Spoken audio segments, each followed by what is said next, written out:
Madhavan, can we call this the toughest role of your career so far? Yes. तो देख रहे हैं हम कि कितनी मेहनत आपने अपने नॉट जस्ट एक्टिंग में की बट फिजिकल ट्रांसफॉर्मेशन में भी काफ़ी मेहनत की है, तो कैसे थे आपका सबसे टफेस्ट रोल है? इट हैज़ बीन, मतलब ये बिल्कुल सबसे टफेस्ट रोल रहा है, क्योंकि इसमें एक ही सिर्फ रोल नहीं है, सिर्फ एक्टर का नहीं था, बहुत सारे चीज़ों को लेकर मैं चल रहा था कि एक विश्वास थे, एक सपना था, और वहाँ से आज आपके सामने इस फिल्म को लेकर पेश करना मेरे लिए बहुत ही क्या कहेंगे कि इंजॉयबल तो ज़रूर था, और सबसे ज़्यादा एक अचीवमेंट का सेंस जो था वो बड़ा अच्छा था। साथ ही माधवन, इस तरह के किरदार में आपके जो हम लोग दर्शक हैं उन्होंने आपको कभी पहले देखा नहीं है, अगर मैं गलत नहीं हूँ तो क्या हम कह सकते हैं कि is it like this role will define you more as an actor, like जो अब तक आप करते आए हैं उससे इतना अलग हटके आप कर रहे हैं? आई मीन आप ये अपनी राजू जी आप ही बोलिए। एक्टर को जो सेटिस्फैक्शन होता है, क्या वो एक ये रोल दे रहा है?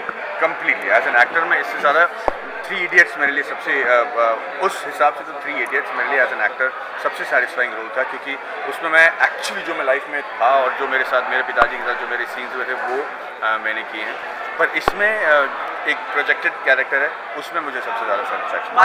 राजू सर आपसे जानना चाहेंगे आपके लिए कितना मुश्किल था ये, क्योंकि आप पहली बार प्रोडक्शन का काम संभाल रहे हैं, क्या कहना चाहेंगे? प्रोड्यूस कर रहे हैं फिल्म को, काफ़ी बड़ी जिम्मेदारी है। नहीं, मैंने पहले भी प्रोड्यूस की, पीके भी प्रोड्यूस की है, और मेरे लिए ऑब्वियसली प्रोडक्शन हमने कई सालों से किया, तो ऐसा नहीं था कि कोई नई चीज़ कर रहे थे, पर हाँ मैं खुद डायरेक्ट नहीं कर रहा था, तो मुझे एक बैक सीट लेनी पड़ती थी हमेशा कि मैं कितना बोलूँ, कितना ना बोलूँ, कितना इंटरफेयर करूँ, कितना ना करूँ, वो एक मुझे कॉन्स्टेंटली होता रहता था, क्योंकि एक आदमी एक विजन लेके आता है, तो मैं सुधा के रास्ते में नहीं आना चाहता था, मैं उसके लिए रास्ता बनाना चाहता था कि उसे कोई तकलीफ ना हो, वो अच्छी फिल्म बना पाए, वो कोशिश करता था। और आप सुधा से मिले नहीं, अब जब मिलेंगे अगले इंटरव्यू में आई थिंक उसका शूटिंग खत्म हो जाएगा, शील बी हियर, तो मुझे लगता है कि उसने एक बड़ी पीसी सरकार के परिवार से भी कुछ ताल्लुक जुड़ा हुआ है।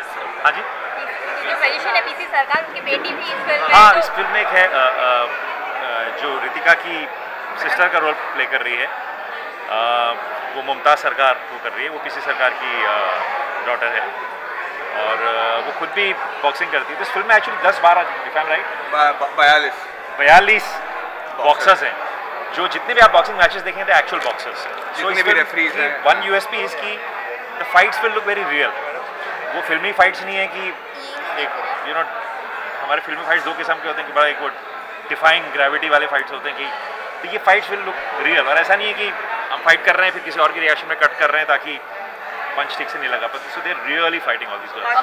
क्या आप नर्वस हुए थे क्योंकि 42 बॉक्सर्स एक कुछ सब पूछ ले रहा था। Oh no, not any instant, at all every day, every day. One memory what you could share with us? नहीं, एक मेमोरी नहीं, मैं आपको दिन जैसा हमारा शूटिंग के चलता था उसके बारे में बताता हूँ। सुबह आते 9 बजे सिर्फ कान, मतलब वो रोती धोती सब बैंड बजा रही होती, और लंच तक हम जो है उसको खिला के जो ठीक कर देते थे, और शाम को 4:30 बजे जो मुस्कुराना शुरू करी थी वो 6 बजे पैकअप के समय लगता था कि कल वापस शूटिंग होगी भाई, तो ये रोज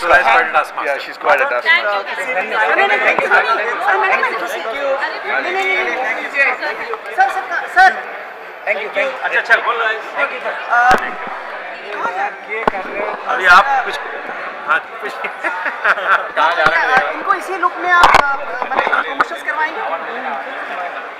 ये तो इसी लुक में अभी तो बढ़ा लिया इनकी, अभी तक शूटिंग चल रही थी, शूटिंग से आज इनफैक्ट सुबह शूटिंग कर रहे थे, शमलाई से आज ही लौटे जो बचा हुआ था। Promoting the film in this look only and whether it मतलब मेक्स अ डिफरेंस?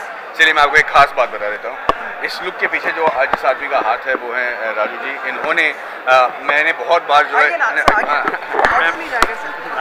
बोल रहा तो इन्होंने ये लुक डिसाइड किया था, बाल लंबे थे, मैं उस वक्त बाल पीछे करता था, लेकिन ये वांटेड इन फ्रंट, तो पिछले कम से कम 3 साल से मैं इसी लुक में हूँ।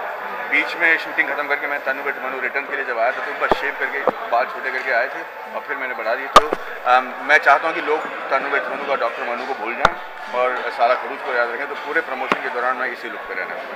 ऐसा क्या है कि आपको चाहिए लोग ये पिक्चर देखें, बिकॉज ऑलरेडी आ चुकी है MC मैरी कॉम और ये, तो फिर ऐसा क्या इसमें नया है जो लोग देखने जाएंगे? मुझे लगता है कि ये ट्रेलर देखने के बाद लोगों को जिज्ञासा हो जाएगी ये जानने के लिए किस तरह। आपको कैसा लगा? बहुत बढ़िया देखा जाएगा। हमारी रिक्वेस्ट है, they wanted some other also about birthday of Salman Khan. He turns 50 now. Any wishes for him?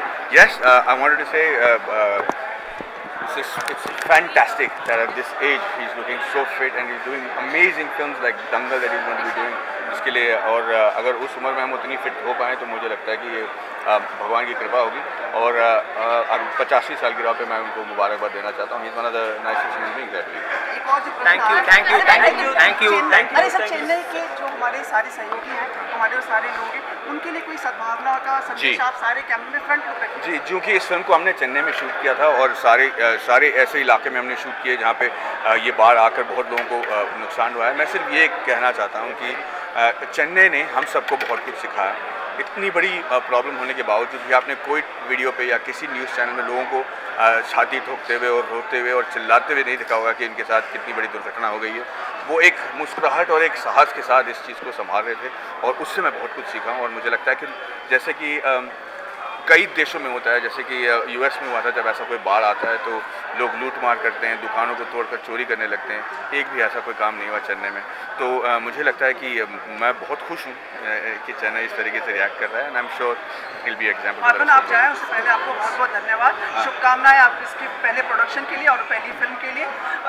ईश्वर आपकी सारी मनोकामनाएं पूरी करे, ऐसे हमारी बहुत आप हमेशा मेरे अच्छे दोस्त हैं। Okay, lastly, wishes for New Year and really Christmas. appreciate this, my friend. Okay, I'd like last to wish all the viewers a very, very happy New Year and a Merry Christmas, and I hope 2016 is full of love, peace and happiness.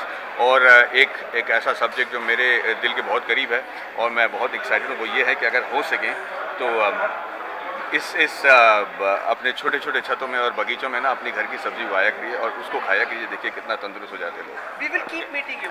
Absolutely. Till the film release. Thank you.